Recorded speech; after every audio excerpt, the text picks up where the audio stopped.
Good morning and welcome on a very difficult, a very complex, a very sad morning. And I want to begin in this manner. I'm Greg Johnson, and these are a few moments with the Rev. This is a precious and sacred book. In it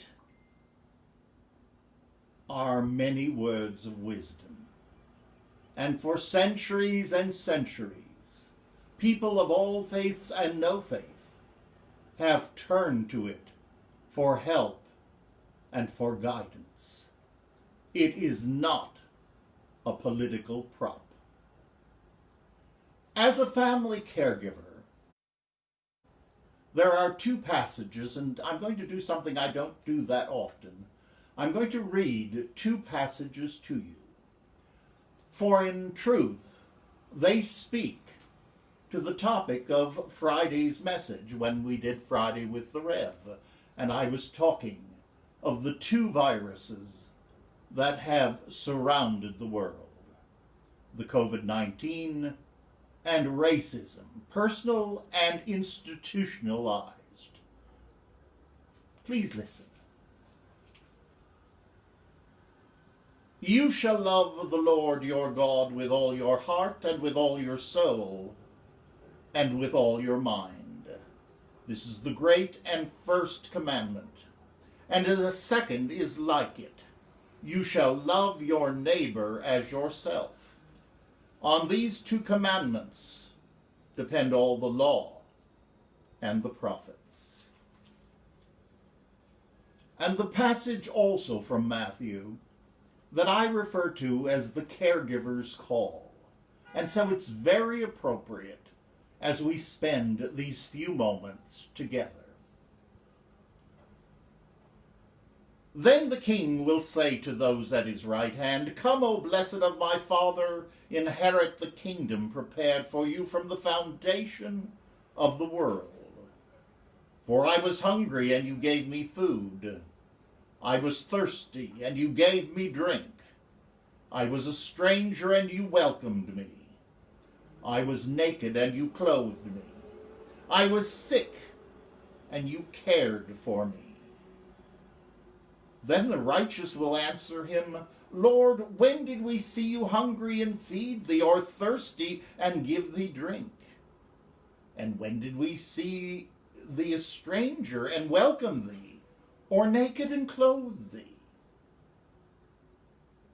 And when did we see thee sick or in prison and visit thee? And the king will answer, Truly I say to you, as you did it to one of the least of these my brethren, you did it to me. May we all write those words into our hearts. Never have they been more needed. Never have they been more resounding. And as I was thinking of doing the Tuesday morning broadcast, we've been doing the 6 spiritual principles of family caregiving. And as I read the 6th one, and you will hear it in a moment, I thought, wow, this is powerful. It's powerful because it seems almost it doesn't make sense. But much what is human doesn't make sense, and we've tried to honor it and worship it, always forgetting that we are not human beings trying to have a spiritual experience, but we are spiritual beings having a human experience.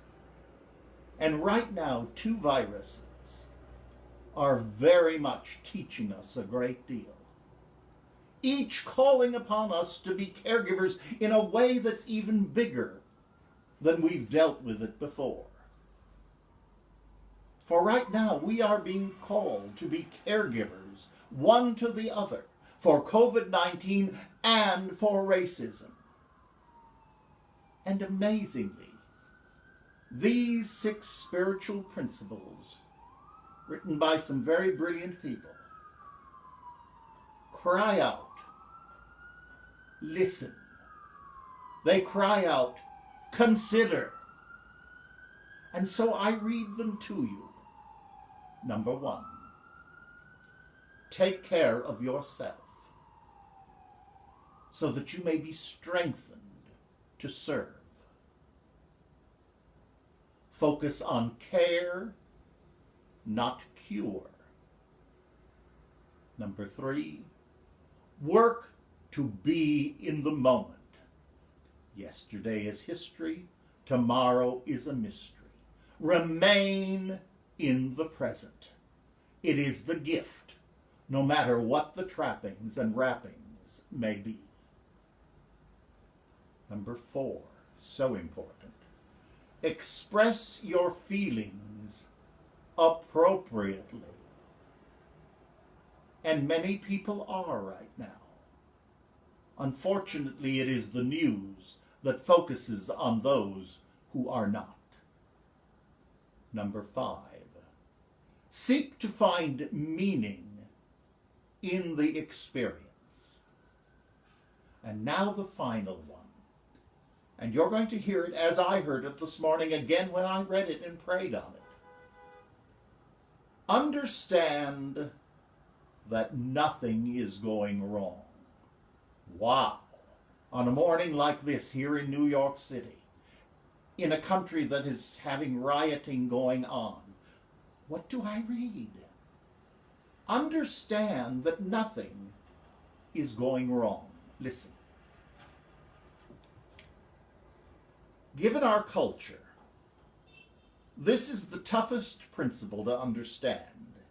It's easy to get caught in, if only she had taken the test sooner, or the doctor should have, or why didn't he?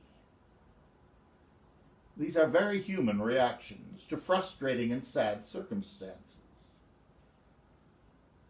Spiritually speaking, everything is unfolding exactly as it must at all times.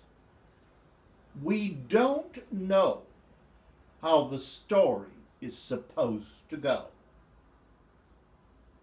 We reduce suffering all around if we can be with what is without judgment.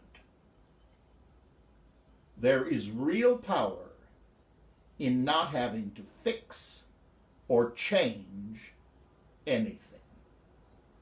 Now that last sentence really got to my attention. It's not saying that we don't need to fix or change. There is much to be learned, but we cannot do an effective learning either about the medical condition of someone for whom we are caring or the racism issues. We cannot be effective caregivers in either realm until we're willing to stop and say, this is certainly not the scenario I planned on. I frankly planned on packing to go back to Bali. Well, none of the airports are open, so I'm certainly not going to be going, and I'm very sad about that, but that is a small issue compared to the bigger issues and the bigger opportunities to grow spiritually. We have all tried many things with our care recipients and on the world stage in the horror of racism. We are now seeing and learning by simply stopping, but not just stopping, and not rushing to take action, but stopping and listening. Listening to our care recipient, listening to the medical people, listening to our brothers and sisters, listening to those who have been oppressed by systematic racism. And that doesn't mean having one black person or one gay person or one trans person on a committee. That's not equal. It's never been, and it never will be. This is a tipping point. So let us remember, in our ego, and in our pride, and in our arrogance, and on our ridiculous political theater that is going on, let us remember, we do not know the story. I pray we are all trying our best. I frankly question that. But I will learn by answering and looking at those questions. I need to do it, and I pray that we all may be still, may be peaceful. Peace is not the absence of conflict, but peace is finding centering, finding the divine within each of us in the middle of the situation. When we think we've hit rock bottom in the 12 steps, I say amen, thank you. Because that rock at the bottom is the divine. And we remember, and God created man in his own image. Not in my own image. Be a pretty sad world. I hope that these 6 spiritual principles have helped you.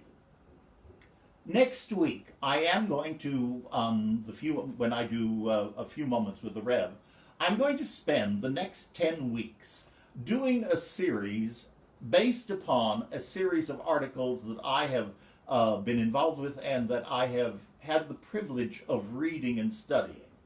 It's entitled 10 Secrets People in Recovery from Addiction Know that could help all of us survive in this global pandemic.